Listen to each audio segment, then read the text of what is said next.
Welcome everyone to the Think Different podcast. It's trout season. You know what that means? It's time for the only podcast with two former Apple retail employees with over 20 years combined experience sharing our retail experiences. I am Will, the TLD, the former Apple specialist, creative, and genius. Along with me every week is the man known as Keto Drummer, Frank Funk, here on my right. But on the bottom today is our special interview. He is the owner of SellYourMac.com, who states he has spent over $41 million in Apple products in his life, and now he wants to buy your old stuff. Ladies and gentlemen, please welcome Mr. Brian Burke to the show. Woo! Thanks for having me, guys. Glad to be here. Bring my Mac Man energy to your podcast. That's right. And if you're watching on our YouTube, man, the man is dressed much better than all of us, today. I'm in my standard gray shirt that I wear downstairs when I have to go on my meetings. And then, because Frank's retired, he wants to go on his safari visit to Africa, and he's ready to go with that hat. And Brian has his aqua blue, traditional Apple color. Sell your Mac blue, baby. So, yeah. And that, which ties into this week's in history, because in case you didn't know this one, on March 24th of 2001, Apple started macOS 10 at this time this week. What is it now? 20 years ago. 20 years. So that's where the aqua blue came from. So it's kind of fitting that you're wearing the suit of the colors of Mac when it first started. That is when they had the aqua blue Apple logo. That was my favorite Apple logo besides the rainbow. I love the rainbow. Now I gotta ask, does anyone remember the first macOS 10? The name of it. See if anybody knows. Cheetah, wasn't it? Wow. Yes, Frank Funk is correct. Cheetah is I almost went Panther. So Cheetah was the first version. So I thought every week we like to bring in a week of history in the show, and we always bring up something in the past. This was the item I picked. 20 years ago that happened. Well, Frank was the oldest of us, so he remembers it the best. Absolutely. That is a fact. That's why Frank knows it. Yeah, see? So Brian's going along with making fun of Frank's age. I love it. So we have to get to you, Brian. This is all about you today and your business. You guys. No, please, make fun of him all you want. Today is all about you, Brian. We're going to talk about your journey, about your Apple experience, your business as well, of SellYourMac.com. So let's start right off about your first Apple product. And I want to ask, what was the one that you remember first? And what kind of impact did it leave on you? Definitely a life-changing impact.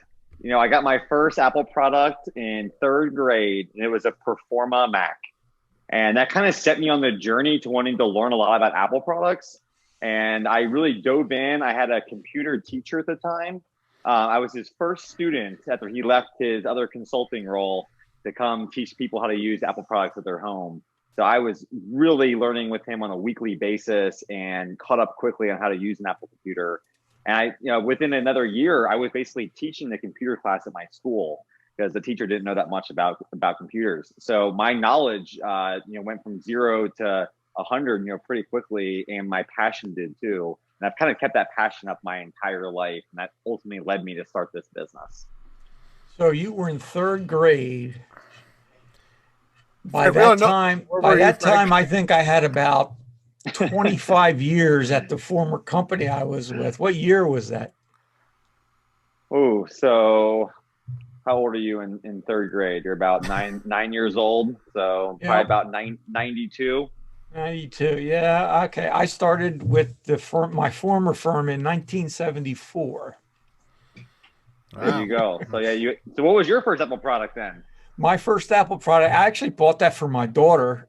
She wanted an iPod, and I bought it. And of course, being a dutiful father, I had to test it out. I loaded some products on it, and I said, "Oh, this is pretty nice." And then I noticed a thing on there that said games. So I went and I hit the games, and it started playing a song, and it would say, "Okay, what song is this?" You give you a selection of 4. And I was like, wow, that's really cool. I got to get one of these. So I went back to the store and I bought one for me. After that's like Shazam in reverse. Yeah. I was really late to the game. I got the iPod third generation was my very first Apple product. So wow, you were a holdout. I was a holdout, but the one cool thing about me is I got to be in New York where they had the Prince Street Apple Store and they had the big screen. That was an experience. And 3 and 4 hour waits. Yeah, those are the days of Apple. Is that the one in Soho? It is the one in Soho. Yep. That store is so hidden. It's that tiny little sign out front. I mean, you could just walk right by it. And compared now to what you see now on all the Apple stores that are out there now, I mean, forget it. They're taking over landmarks now. Yeah. Yes. They're really inspirational kind of stores. I mean, you look at, ones like Michigan Avenue and stuff like that. I mean, it's an experience in the city. Yeah, I actually went to the Cube when it changed to its new style, which is on our YouTube channel. There's a blog there of me going through that store, and I got to see some old Apple people I worked with back in where my home store was, which is in Freehold, New Jersey. Cool. So, in fact, the guy that was my manager at the time when we started is now the head guy of that store. So, and he is Apple. That Dan Zadak? No, not that guy. and you don't do that guy. But he was. If there was one guy that could sell .Mac, that was him, and he sold it to every customer. So, Brian, what is your background, and what made you get started in this venture? I would say my background is entrepreneurship. I've really always been buying and selling products. It started off when I was super young, selling jewelry on the streets and making lanyards and stuff like that to resell. And then in grade school, I transitioned to selling Audi car parts. I was very passionate about the Audi brand at the time. And then I started buying and selling stocks after my bar mitzvah. And I really have a knack for stocks, and it's something I'm still super passionate about.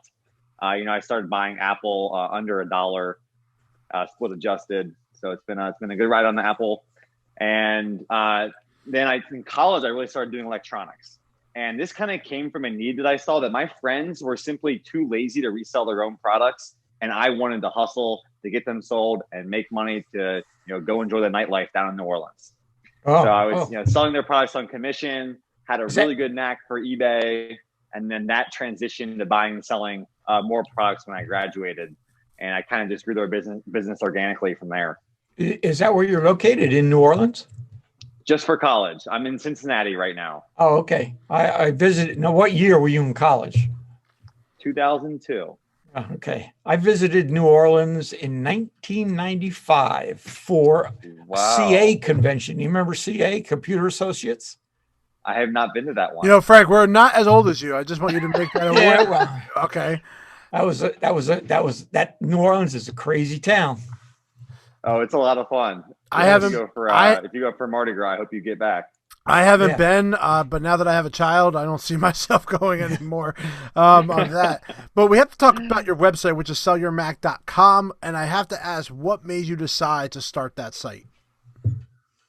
So when I was doing the eBay business back then, I was buying and selling on eBay, and the best deals were basically in the middle of the night.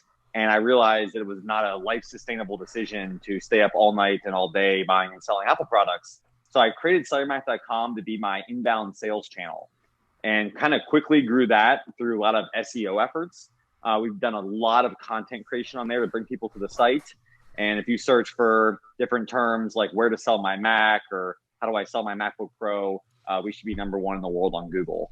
And that has been our kind of history of how we built up our business through a lot of organic SEO there. That's a brilliant name for a site too, which makes it real easy. The URL really helps. Yes. Yeah, that was a smart URL. I'll be able to trick anyone into what my business is. Now, how do you compare yourself to Gazelle? So Gazelle has been a major competitor for a long time. And up until recently, we competed on Apple products in the Mac space. But as of February the 1st, they transitioned away from doing any Mac. And now they are strictly buying from consumers through their Eco ATM channel, which you have to go to in person and receive a very low offer on your device.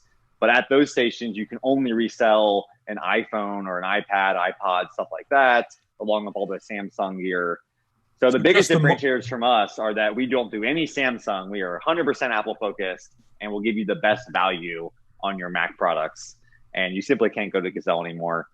It's actually really fitting. We had a feedback left on our website yesterday or the day before And it was like, goodbye, Gazelle. Hello, SellYourMac. I am so happy to have transitioned to your company.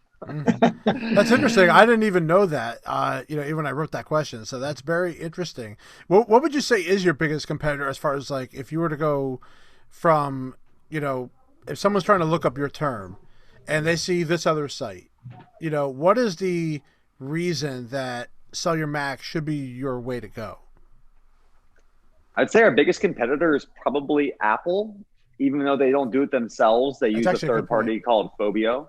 Mm-hmm. And if you were to search for Apple trade-in, they own a bunch of those Apple trade-in terms. Yep. No surprise given the word Apple there. And I'd say the number one reason you would choose us versus going that route is that we're offering cash.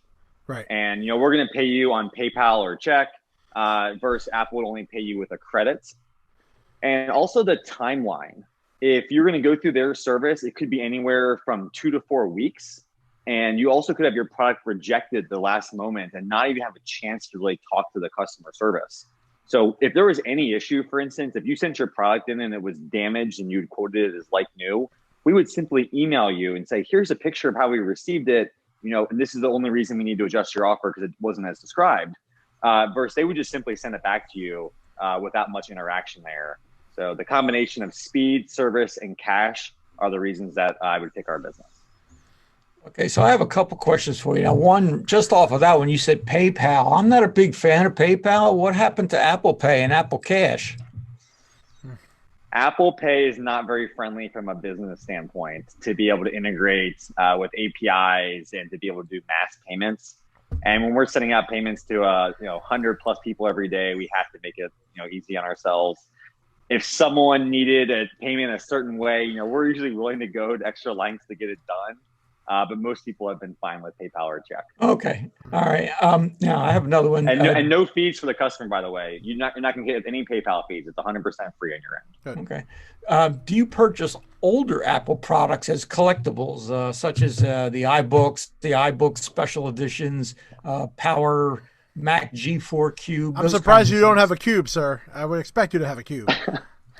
I have a cube. I turned it into a tissue box. Oh, man. Of course. I gutted it, and then I put an acrylic stand on the bottom so the tissue sits right up in it. It's gorgeous. It's the biggest, coolest tissue box holder I've ever seen in my life. All right, so we don't buy anything old unless it's a super, one-off collectible. If you told me you had, a Lisa or an Apple One or something like that truly had some value, we would certainly be interested. But the iBook stuff, you can go on, Craigslist and maybe get a few bucks for it, but beyond looking at it in a museum setting, not much value. And we came from an Apple retail experience, and it's company when we worked there. Technically, you're our competition regarding, we would always push, of course, doing our Apple trade-in program, which that came out not that long ago before our journey ended, maybe like 4 or 5 years ago before they started finally kind of going in on that. And of course there were sites like yours and Gazelle, and there were so many out there at the time because Apple products started really taking off. Now, coming from the Apple Store experience, you've had to visit Apple Store in your life, and I would have to ask probably 50 of them. Okay, 50 of them. What do you like about? I would like to know your dislikes, and what do you think they need to do a little differently? One of my favorite things is probably design. Mm-hmm. It feels so nice when you're in these stores. Like going to the Apple Store. I've been to the original Cube in New York City. 20 or 30 times, just that one store. And just the experience when you're there, walking up to it, you don't even know what's underneath. There's so much to behold. And it's all the glass and, clear lines, white space. I really appreciate that kind of nice industrial design. So that'd be one of my favorite things. My second favorite thing is probably the positivity of the people working there. Even if they can't help solve your problem, boy, are they friendly. Mm-hmm. And I try to exude positivity wherever I go. So I really appreciate getting it back. And they're just very friendly. I would think one of my biggest complaints would be it's hard to necessarily get exactly what you need done by any certain individual because of how the roles are set up in the store. Mm-hmm. And I think it's frustrating if someone couldn't check you out when you're ready to buy And I've heard from my own friends that they've waited in the store 20 minutes to buy a product and end up leaving to go to Best Buy to buy it because they just couldn't stand there any longer and no one was helping them out.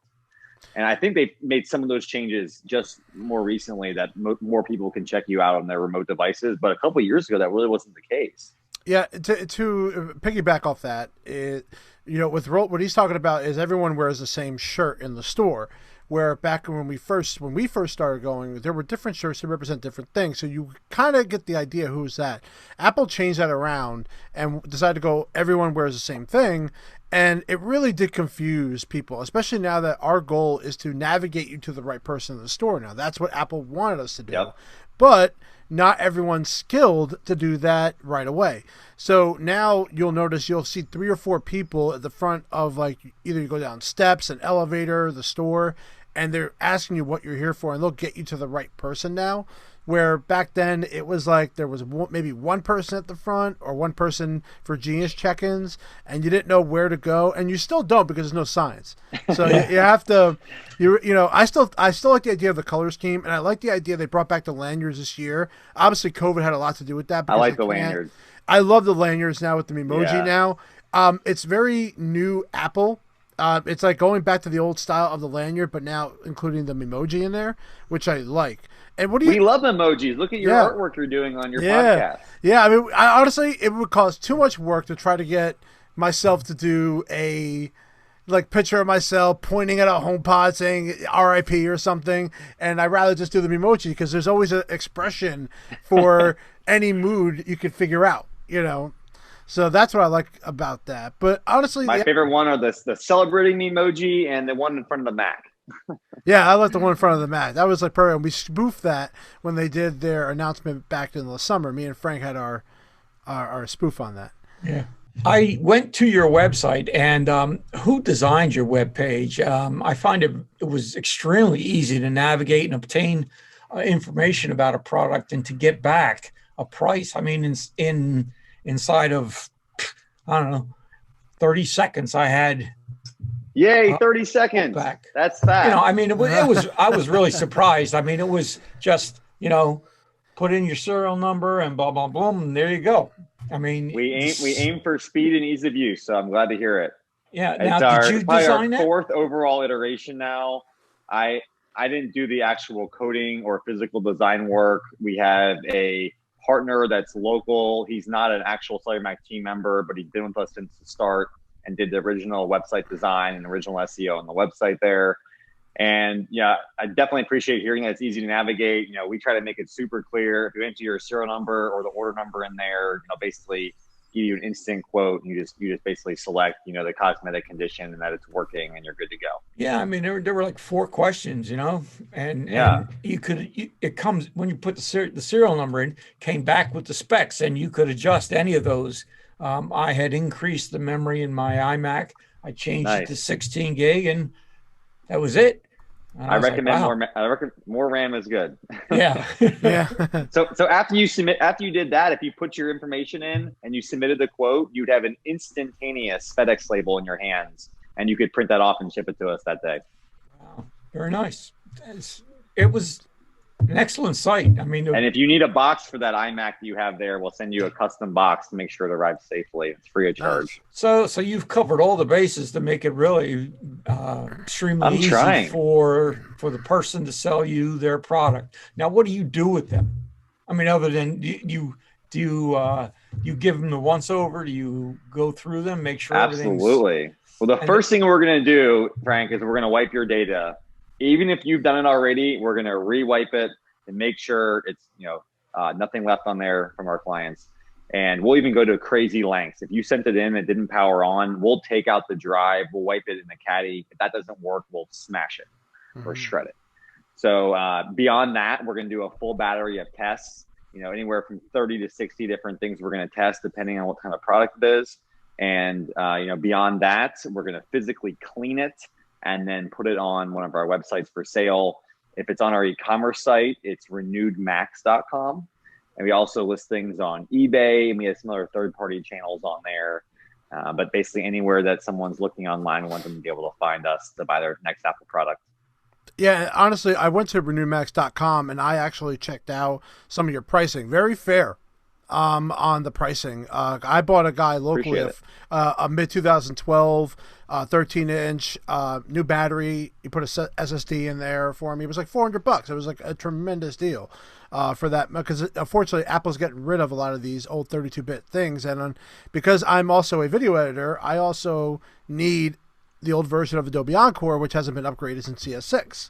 So I had. So you're editing on your 2012 MacBook Pro? Oh no, this ain't the one I'm on right now. Is not a 2012 MacBook Pro. I bought a separate computer just to do that. Just in case, because I do make Blu-ray menus, so I need to have that just in case. Meanwhile, I was able to upgrade to Big Sur, what I'm running now. This is a 2016 MacBook Pro, so. Which I need. These older units still work so well. I mean, they really do. I love the new M1 Mac. I mean, it's incredible. I have a MacBook Pro, unbelievably fast. But my other products are older and they're great. I don't need to upgrade them. I told Frank this year, like, this is the year of the Mac, if anything. And this is actually something I was going to talk to you about. Was about what Apple has been doing the last few years. Because I could tell you there was these weird releases that were coming out that were very questionable, like the trash can MacBook Pro, the first Apple Watch, how they promoted it as a jewelry product, or even the first HomePod. It was high fashion. Yeah, it was, oh god, what we had to do in the stores for that, you wouldn't. The Hermes. The Hermes watches that rip off. I can't even say that right. Yeah, even the MacBook Pro with the Touch Bar, and then going all USB-C, and we talked about dongle before we started. What do you feel like? Wait, are you anti HomePod and anti Trash Can Mac Pro? I question their releases of it because of what they took away, or what they're not giving us in that product that makes it like the product to have. Now the watch turned around. But I'm talking about the very first one. I'm talking about like the very first HomePod. I couldn't take it off. The first Series Zero. I don't know if I can say that about the Series Zero, but even the MacBook Pro with the Touch Bar. Like even now, I'm running one with the Touch Bar, and I do not think this Touch Bar is working. At least the way it's designed right now. So in the last few years, I turned my stance on it. Even the Touch Bar is raised just a little bit more off of the flatness of the keyboard, which makes a bigger difference than you think, but I still accidentally hit my escape key all the time. Thank God they include the escape key now, which they listen to the fans.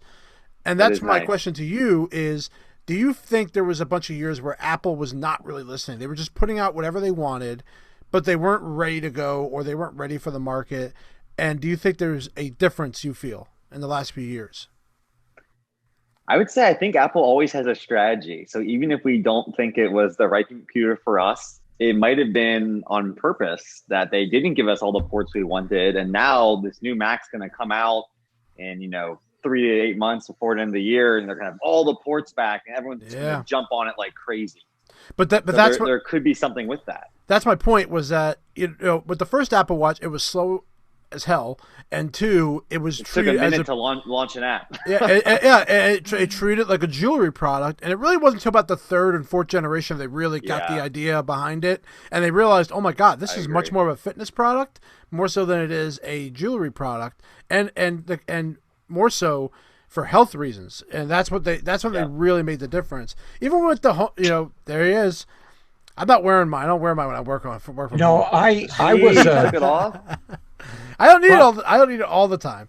Right. I was a watch collector. I have a collection of 2 Citizen Echoes. I have 6 Chase Dower watches, and since I bought the Apple Watch, I never, and I mean never, wear those watches. I must have easily $12,000 in watches sitting there doing nothing. And Frank, I'm right there with you, man. I had a bunch of watches, and I'll never wear one again. I think I put one on one day for like an event somewhere, and that was it.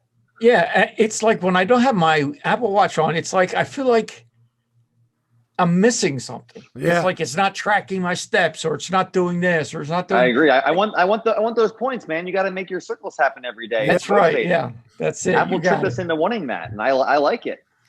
Yeah, I'll tell you, I have one special watch that I'm sure I'll wear again at some point. and it's the watch they gave out at Apple to employees. I believe it was in the 80s that they had this commemorative watch they gave out. Oh, wow. That's pretty cool. Yeah. And I want a picture of that too. Yeah, we need that. We need to see that too. Talk a little bit about today. Well, before we went on the air of the podcast, you were talking. I saw about your gifting computer program. What does that entail? So, Trade-In for a Purpose, we're trying to gift a lot of computers to underserved students, and it's super easy to get involved. Right at the top of the website right now, you can click there. It'll tell you more about the program and where we're gifting it. And basically, every time you use that promo code, Trade-In for a Purpose, it'll put $20 in the pool for us to gift more computers. So like just recently, we gifted a computer to an outstanding student in India. And she's programming Apple apps out there. She's a leader in her community, studying engineering at college. And she really did not have the right equipment to continue her studies. So I know this can help propel her in her life. And, to me, it means so much to be able to gift computers and give back to people that didn't have those devices. Like I described at age 9, I had my first Mac, and I feel very fortunate that I've been on that journey ever since. I want more people to be able to experience that and have the right tools to help out and further their education.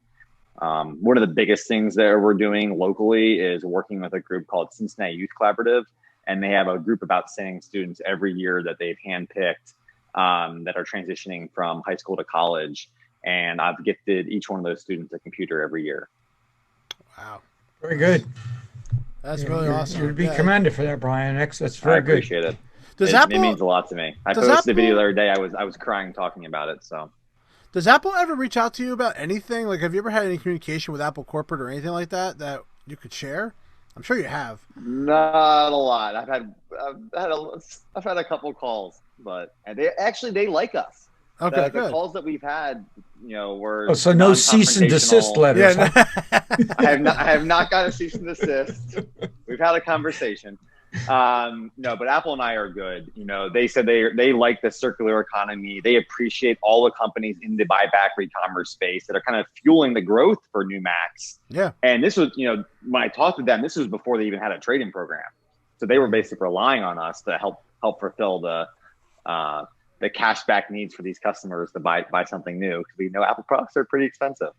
I'm surprised Apple doesn't reach out to someone like you to do the third-party trade-in program. I know that. Can you please tell them that? Yeah, I'm a little surprised. Send it up the ladder.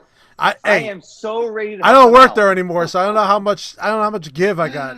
So on that, I will tell you, our customer service would be phenomenal, and unfortunately, the customer service in the trade-in program right now is really lacking, and I think that's misrepresenting the Apple brand, because Apple is foremost about customer service and experience, and it should go through every single channel, not just in the store. It needs to be that trade-in portal as well. Boy, if I could tell you what happened behind the Genius Bar during the battery program. You talk about third-party people getting in the back, and Frank knows about it. Yeah. Let's just say we had a battery complaints. People should just upgrade their iPhones already. Yeah, well, that's a long time ago, but we're talking that 1 year span where Apple had that battery replacement program. Boy, that was a pain. $29. Don't remind me, dude. So that's interesting you bring it up, because people were coming to me and they wanted the same battery replacement. And I'm like, I can't replace your battery for $29. Right. Apple subsidized it like crazy. Yeah. Yes, it did. And that was part of the problem, but they did it so much to the point where they didn't have enough batteries to supply and demand that. They'd send you away. The iPhone 6 Plus took almost 3 months for a battery to come in to be replaced. That's crazy. That's a long time. Yep. And at the time, iPhone 7 was the product at the time. That was mostly, but then even people came in with their iPhone 10. They came in with that product right before it was ending, and that product's only been out for 3 or 4 months. Yeah. But the problem is, and then Apple, forced their hand to put the battery percentage. Thank God they have that in the phone now. But back then they didn't have it. And, why did they have it? Why? Because we had to run our diagnostics to determine what the the battery percentage was. Right. So now we fixed that problem, thank God, and that probably will not happen again. Hopefully. What's the measure in replacing batteries? Is it under 80% or something? 80% and below. However, any Genius you go to will likely anything 85 and under, they'll do it. Let's just say this: there is a way around the system. They can do whatever they want. Well, not really, because Apple will take that diagnostic and stop them from doing it. But because we're geniuses, we know how to get around that. Apple, we used to anyway. You guys are so smart. Yeah. Well, no, we just know how to navigate their mobile app system, and and even I went to the Apple Store yesterday. My battery's at 83%. They had to do the same workaround, to get around it. It's still there. What's your local store now? Technically, Freehold Mall would be the closest store to me, but Quaker Bridge is where I work out of Princeton area in New Jersey, so that would be my closest store. If there was time I would go to the Apple Store, that would be it. The Freehold store is so small. It's still the same size from when it opened back in like 04, 05. And they haven't gotten that remodel that a lot of other stores need. They are slammed and they are small. And I can tell you there's been years where they've been trying to get to the right. They're trying to go outdoor because, of course, they don't want to be inside malls anymore. They want to be on the outside now. Especially now, but it still hasn't happened yet. So hopefully one day. But I got to ask you, Brian, there has to be an interaction you had with a customer that today is probably funny, but maybe back then wasn't. Do you have anything you could share? I've had a lot of interesting interactions. I mean, some of the crazier ones I probably shouldn't share on air, but I will share one about a really, really awesome customer we had in our retail store the other year. This is this super nice older woman. She came in with lots of questions all the time, and she had a lot of different products we'd help her out with. She'd bring us brownies every single time she came in. And then one time she wanted to buy the chairs we had in our store. What? She came in to buy an Apple product, and she also left with our stools. There you go. How many did she buy? Like 4 or 6 of them. She took them all. Wow. They're not like wooden ones like the Apple ones, are they? Our purchase. They weren't for sale, but she left with them. That's great. But I would say how generous and happy our customers were. And they were so thankful that they could walk in 50 feet or less from our parking lot to our store. And that made them happy. They said it was the easiest experience coming into our shop. And, it's unfortunate that our store is closed now due to COVID. We shut it down kind of right at the start of that. But we're doing everything online now, so we can still have these nice interactions with our customers virtually. Well, Frank, do you have a question for? Well, I was just going to say, it sounds like your business is thriving. And how many people do you employ now? 20 team members currently. Very good. So we've grown organic virtually every year.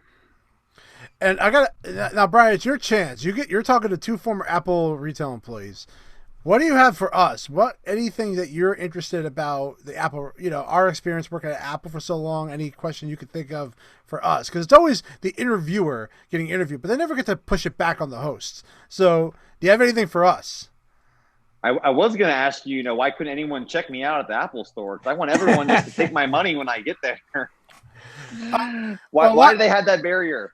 My barrier on it is the idea that that's not my job motive most of the time. It's also how people got trained. If they're, for example, if I'm at the Genius Bar and you want to go buy a product, a lot of times we would push it to somebody else, and that's because we're on a queue. We're numbered. You're on a timetable. Yes, correct. So let's say that our goal is that we have to hit 5 people in the hour. So if we miss that goal, that affects us. And for you decide you want to go to the wall and you want to buy a drive, like I'll buy an external drive that has something to do with our interaction. But if you're want an iPhone or you want something else, the Genius is not the guy to go to, or the creative or the trainer is not the right person, because the idea is to give you the right experience with the right people that know what they're talking about. And if you want a Genius to sell you an iPhone, I'm going to tell you right now, going through that POS system, they're not going to know what they're doing. Yeah. Because they're not trained on it. There were a lot of times. Yeah, Frank would know better because he was he had more time than I did as far as interaction with customers. Well, there were a lot of times that a Genius would come over and say, hey, I'm working with somebody, but they want to purchase whether it's a cable or a case or an iPhone or whatever. As soon as we're through here, can you take care of them? I said, absolutely. And I would go over and introduce myself, and then we would, I would get the table set for whatever it is they wanted to the handoff. Yeah. And so I worked pretty well with Will and a couple of other technicians. And likewise, if I had an issue with a customer who had maybe, say, a more technical question, I would tap into their knowledge to help resolve their issue. And to mention bouncing it off the right people. And we had we have a system, Concierge, which takes care of knowing who's and what in the store. One of the things I like to do was in Concierge was the label that I need someone to come to this location to approach me to take care of another of the next step. Either let's say they have a liquid Mac and they need to buy a new one.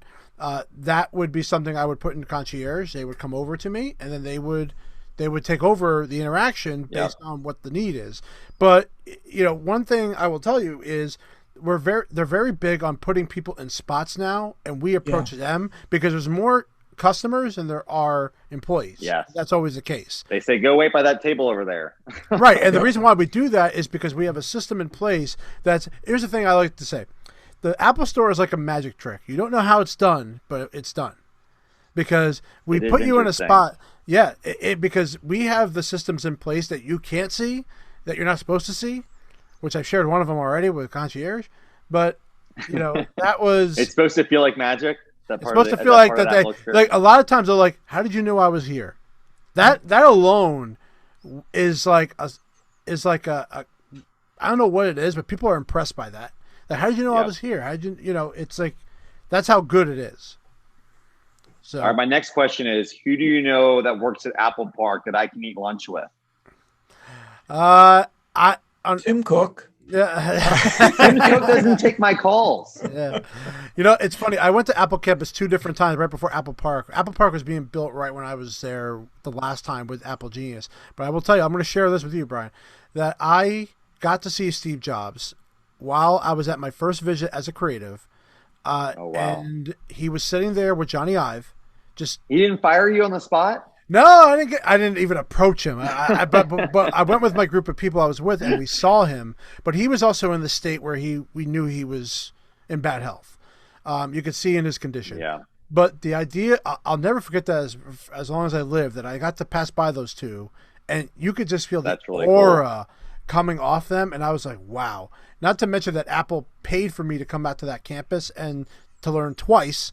One for 3 weeks. Wow. Being a Genius trainer, which they don't do that anymore. So I'm really glad I got to be a part of that experience. That is special. That it's really special, and that's why I stayed I think that's why people stay there so long. Not to mention you're talking about the amount of money they do. Not to mention the behind the scenes of how much they take care of us as employees. The number may not be there, and maybe the work lifestyle balance is not there, but stock, 401k, everything. Your guys' stock benefits are crazy there. You're buying stock at 15% less than the lowest price. I'm like, can you sign me up for that deal? But you think of it, that's the bigger picture of it. That Apple and they do the same thing for corporate employees. There's no one different between a retail employee and a corporate employee, and that's what made it very hard to leave. I was kind of pulled away by another company, and that's what happened. But you'll see a lot of people work at Apple retail. I'm going to tell you this: the lead genius of the Apple Freehold location is the same guy since 2008. Wow! In my case, in my case, I was working full time for a Fortune 500 company, and my wife kind of just said, well, why don't you try Apple? And I just went out because I had a bad day at work. Lunchtime, I went out, filled out an application. On my way home, Freehold called me, and I went in and I worked for, like I said, almost 11 years part-time for Apple. Yeah. And it was, unbelievable experience. And to get that job. So your wife got you the job. Well, yeah, I had an interview at Freehold. Cool. She pushed you that way. 3 different managers, and it lasted almost 2.5 hours. It was. What's the toughest questions they asked you at Apple? Are you allowed to share? It really wasn't.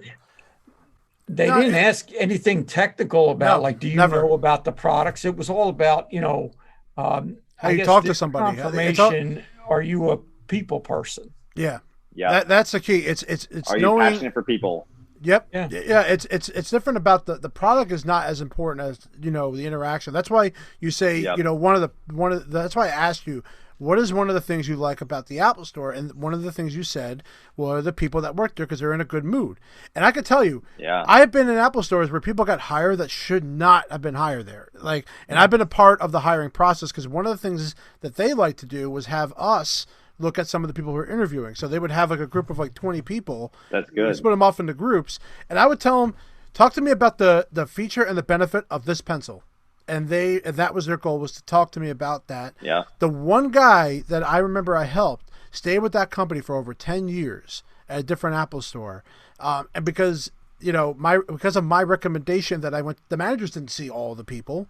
They relied on us. So the Apple employee is just as important of helping someone get hired, at the time. So it's really a different way of how they do it. That's cool. You're helping select that culture that you're bringing in the store. They are very strict on who they want in that company, and you better have the skills necessary to talk to somebody. You're a perfect person for that. Your attitude is perfect for that. You think you fit in well at the Apple Store? I think you would.